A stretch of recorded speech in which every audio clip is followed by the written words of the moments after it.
Bonjour, la Bible dit dans Genèse 38 au verset 24, environ 3 mois après, on vint dire à Judas, Tamar, ta belle-fille, s'est prostituée, et même la voilà enceinte à la suite de sa prostitution. Et Judas dit, faites-la sortir et qu'elle soit brûlée. On a Tamar qui est tombée enceinte de Judas.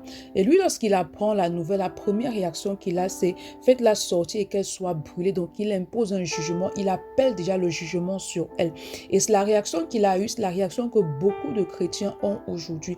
Quelle est ta réaction face à la chute d'un frère ou d'une sœur? Lorsque tu apprends qu'un frère ou une sœur est tombé dans le péché ou dans quelque chose qui ne glorifie pas Dieu, comment est-ce que tu réagis? Est-ce que tu appelles le jugement de Dieu sur la personne comme a fait ici Judas? Non, ce que le Seigneur attend de toi, c'est que tu manifestes l'amour. La Bible dit que l'amour couvre une multitude de péchés. Ça ne veut pas dire que l'amour supporte le péché. Non, parce que tu aimes, tu reproches à la personne sur base de la parole de Dieu, mais tu ne dois pas exposer la nudité de la personne. Tu ne dois pas exposer la nudité du corps de Christ. Parce que si tu le fais, toi-même, tu attires le jugement de Dieu sur toi. Donc, ce que Dieu attend de toi face à la chute d'un frère ou d'une sœur, d'une personne qui est dans le corps de Christ, c'est que tu pries pour cette personne-là, que cette personne-là puisse être restaurée, que tu couvres la nudité de cette personne-là, que tu pries pour que le Seigneur puisse manifester sa compassion et sa miséricorde envers cette personne-là. Donc, ne sois pas de ceux qui exposent la nudité, mais sois de ceux qui couvrent la nudité.